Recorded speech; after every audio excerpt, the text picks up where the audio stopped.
들어보시고 조언 부탁드립니다. 지금 나이까지 저는 혼자서 싱글 생활을 해왔는데요. 자유롭고 편하게 할 거라고 생각하면서 불만 없이 지내왔습니다. 다만 나이를 먹기 시작하니까 확실히 퇴근하고 나서 불 꺼진 조용한 집에 들어가는 게 좀 싫긴 하더군요. 너무나도 고요하고 조용한 집이 싫어지기 시작했습니다. 이 집은 부모님이 물려주신 집인데 은퇴하시고 한적한 지방으로 가신 부모님이 가끔 수원에 올라오시면 지내실 곳이 필요하시다면서 집을 팔지 않고 저에게 주셨습니다. 제가 나이가 40대이지만 아직 결혼을 안 하고 있어서인지 부모님은 수원에 올라오실 때마다 결혼은 언제 하냐고 빨리 손자를 보고 싶다고 하시는데 결혼은 뭐 혼자 하나요? 제가 여태 이렇게 혼자인 이유가 있는데요. 그건 여자한테 받은 상처가 많아서 그런지 여자 만나는 게 쉽지가 않더라고요. 군대 다녀와서 대학교 3학년 때 사귄 여자친구가 다른 남자랑 팔짱을 끼고 숙박업소에서 나오는 걸 보고 난 이후로 여자에 대한 믿음 자체가 좀 없어졌습니다. 물론 그 뒤로도 연애를 하긴 했지만 깊은 사이까지 가기는 어렵더라고요. 소개팅도 하고 클럽도 다니면서 아무 여자나 만나고는 했지만 거기까지였습니다. 진심으로 누군가에게 마음을 주는 게 쉽지가 않더라고요. 그만큼 여자가 꼭 필요하다거나 없어서 외롭다는 감정을 느끼지는 않았던 것 같아요. 대신 친구들하고 자주 어울렸었는데 이젠 같이 놀던 친구들도 하나둘씩 결혼을 해서 지금은 애가 제법 컸고 주말에 술이라도 한잔하자고 하면 와이프 눈치 본다고 나오지도 않더라고요. 주말에는 정말 별로 할 게 없어서 혼자 하루 종일 게임만 하는 날도 많습니다. 이러다 보니 뭐라도 해야겠다 싶다 가도 또 닥치면 귀찮으니 배달 음식이나 시켜 먹으면서 영화나 드라마 좀 보다가 또 게임을 하면서 그렇게 시간을 보냅니다. 사실 여자를 만나고 싶으면 앱에 들어가서 한 번씩 그 만남을 가지긴 하는데 이 정도 나이가 되니까 어떻게 하면 여자를 내 편으로 만들 수 있는지 저만의 노하우 같은 게 생기게 되더라고요. 대단한 노력을 하는 건 아니고 하루에 몇 시간을 만나더라도 저는 최대한 매너 있게 행동하지만 프라이버시 존중을 위해 선은 명확하게 지키자는 나름의 철칙을 가지고 만남을 가집니다. 연인관계로 발전해서 사랑을 키워나가고 있으면 어쩌면 기분이 좋고 어떨 땐 기분이 찝찝하기만 하더라고요. 그래서 더더욱 선이 명확하게 필요한 것 같습니다.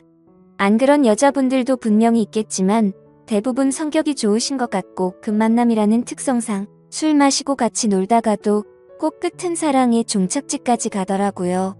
그러면 고무신 거꾸로 신었던 그 여친이 생각나면서 걔도 이랬겠다 하는 생각에 씁쓸하더군요. 저도 모르게 저의 그런 기억들이 여자분들에게 표현이 되기도 하나 보더라고요. 어떤 여자분은 만남 이후 헤어질 때가 다 돼서 그러더군요. 성격도 착하고 매너가 좋으신 것 같아서 어떨지 궁금했는데 생각보다 남자답다고 내심 마음에 들어하는 게 느껴지더라고요. 하지만 또 보자는 약속은 하지 않았습니다. 여기서 질척대면 서로 피곤해지는 겁니다. 그러던 어느 날 그날도 주말에 게임을 하고 있었는데 갑자기 여자 생각이 나더라고요. 선약이 있는 것도 아니고 바로 앱에 들어가 접선을 시도했죠. 그리고 오래 걸리지 않아 한 여자분과 만나기로 약속하고 준비를 하고 집에서 나갔습니다.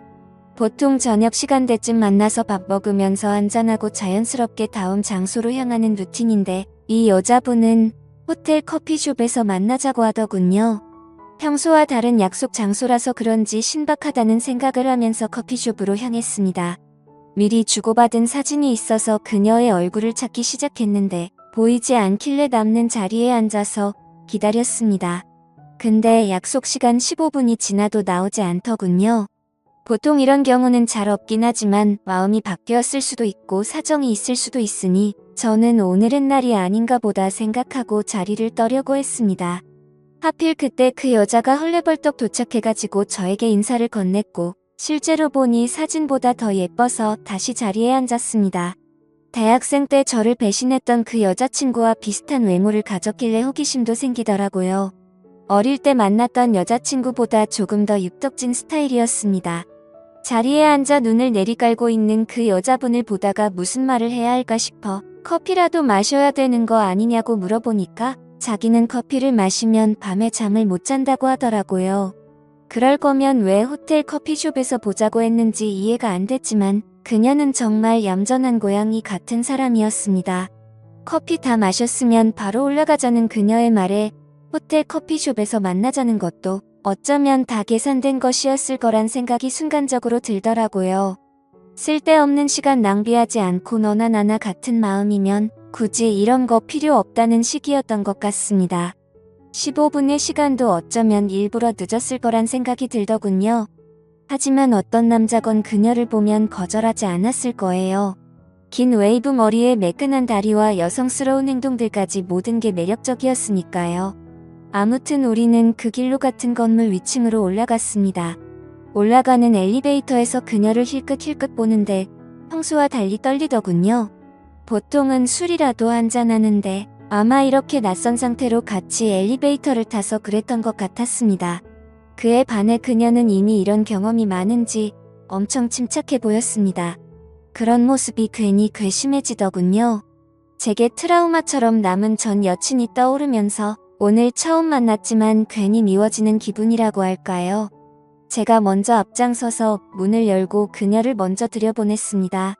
그렇게 그녀와 저는 함께 시간을 보내게 되었고 보면 볼수록 그녀는 천상 여자라는 생각이 들더라고요. 그래서 저는 애프터 신청을 하게 되었죠. 다음을 기약한 건 이 여자가 처음이었습니다. 이후 저는 앱에 접속하는 대신 그녀와 접촉하게 되었습니다. 시간 낭비 안 하는 것도 좋았고 밥 먹고 술 마시고 거기에 마음에도 없는 불필요한 대화를 안 하는 것도 좋았습니다. 그리고 서로가 잘 통하는 느낌이라 저희는 한 달에 2번 정도는 꼭 만났던 것 같습니다. 이제는 그녀가 무슨 일을 하는지도 알게 되었죠. 그녀도 제 직업 정도만 알지 서로에 대해 많이 묻거나 알아가지는 않았어요. 오히려 뭘 좋아하는지 또 뭐가 별로인지에 대해 말하는 시간이 더 많았죠. 저도 모르게 이 여자에게 점점 빠져들어가는 기분이 들어서 가끔 그녀가 만나자고 연락이 와도 한 번씩은 바쁘다는 핑계를 대곤 했습니다. 그녀가 정말 좋아지기 시작해서 불안했거든요. 20대에 뜨겁고 상처받는 사랑도 필요 없고 30대에 즐기는 연애도 필요 없는 저는 부록의 나이 40대이니까요. 아무리 그 여자가 매력적이라도 결혼을 한다거나 미래를 생각하고 싶지는 않았고 솔직히 자신 없었습니다. 지금까지도 결혼하지 않고 살았는데 이제 와서 이렇게 만난 여자랑 깊은 사이가 되는 건 말이 안 된다고 생각했거든요. 기본적으로 신뢰에 문제가 걸려 있었습니다. 물론 저도 똑같은 인간이지만 내 여자는 안 되라는 게 생기더군요. 이기적이라고 생각하실 수 있지만 남자로서 정말 어쩔 수 없었어요. 바뀌지 않을 테니까요. 아무튼 그녀를 만나고 오는 날이면 사춘기 소년이 된 것처럼 거의 일주일 동안 그녀를 생각하며 보내기도 했습니다. 그래서 그녀를 잊기 위해서 선도 보고 소개팅도 했어요. 여자친구는 아직 없지만 이러다 보면 곧 생기겠지라는 생각이었고 지난주에 그녀를 만났을 때 정말 위험했거든요. 함께 있던 날이었는데 갑자기 그녀가 저에게 이렇게 물었습니다. 내가 그쪽한테 오빠라고 부르는 거 어떻게 생각해요? 그래서 그냥 편하게 대하는 게 좋다고 마음대로 하라고 말했죠. 그러자 그녀가 오빠라고 부르며 저에게 장난을 치는데 그날 그녀는 작정한 것 같았어요. 그 모습이 너무나 귀엽고 사랑스러워서 정말 사랑받을 수밖에 없는 여자라는 걸 느끼게 됐습니다. 그냥 모든 걸 떠나서 연인으로서 만나고 싶은 생각이 너무 커지더라고요. 그러던 어느 날 지방에서 일하고 있는 대학 후배가 수원에 출장을 왔다면서 전화가 왔습니다. 이 후배는 한 번씩 수원에 올 때면 늘 저희 집에서 자고 가서 저희 부모님도 아는 후배입니다. 대학 다닐 때도 상당히 친하기도 했고요. 그래서 그 후배가 주말 동안 저희 집에서 지내기로 했고 올라온 첫날에 술 한잔하면서 이야기를 나누고 그랬습니다. 그러다가 자기 여자친구 얘기가 나왔는데 결혼할 사람이라면서 내일 같이 보자고 말하더라고요. 그녀가 자꾸 생각이 났지만 주말 내내 후배와 있어야 했기에 마음을 접었습니다. 그리고 지금 만나면 그녀와 사귀고 싶다는 생각을 주체하지 못하고 실수를 하게 될 것 같기도 해서 차라리 잘 됐다는 생각이 들었습니다. 그리고 다음 날이 돼서 그녀의 여자친구가 오기로 한 것이죠. 앞으로 제 수시가 될 예정인 사람이니 나름의 예의를 갖추기 위해 옷도 깔끔하게 입고 그녀를 기다리고 있었습니다. 고지어 가게 안으로 들어온 그녀와 인사를 나누는데 저는 순간적으로 완전히 얼어버렸습니다. 바로 그 여자였습니다. 왜 그녀가 이 자리에 온 것일까요? 자리를 박차고 나가고 싶었는데 그럴 수 없었어요. 저는 그녀와 모른 척하면서 여러 이야기를 나누면서 자리에 앉아 있었습니다. 삼겹살을 어떻게 먹었는지도 모르겠고 술을 연거푸 마셔댔더니 얼큰하게 취하기만 했습니다. 급하게 마셔서 그런지 후배는 집에 가자면서 저를 부축해줬고 집에 가자마자 저는 방에서 뻗었습니다. 한참을 자다가 목이 너무 말랐어 물을 마시러 거실에 나와 주방으로 갔습니다.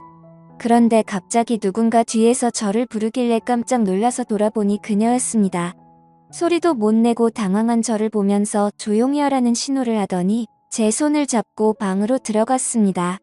그녀는 방에 들어가자마자 제게 말했습니다. 자신의 남자친구는 술 마시면 누가 업어가도 모르니까 신경 안 써도 된다더군요. 솔직히 술 기운에 제정신이 아니어서 실수를 하긴 했지만 현재 저는 그날 이후로 후배에게 너무나 미안해서 연락도 못하고 있습니다. 문제는 그녀가 저희 집이 어딘지 알았기 때문에 가끔씩 연락도 없이 집으로 찾아온다는 것입니다. 그럴 때마다 거절하지 않는 제가 너무 밉지만 그녀와의 시간 역시 놓지 못하겠습니다. 어쩌다가 제 후배가 만나는 여자를 알게 된 것일까요? 빨리 말하기라도 했으면 저는 빠져나갈 수 있었을 텐데 도저히 이 여자와의 만남을 끊을 수 없어서 그렇게 하지도 못했습니다. 저는 도대체 어떻게 해야 될까요? 좋은 의견 댓글로 부탁드려요. 제가 생각했던 것보다 더 매력적인 여자를 만나니까 도저히 답이 없습니다. 끝까지 들어주신 모든 분들 감사합니다.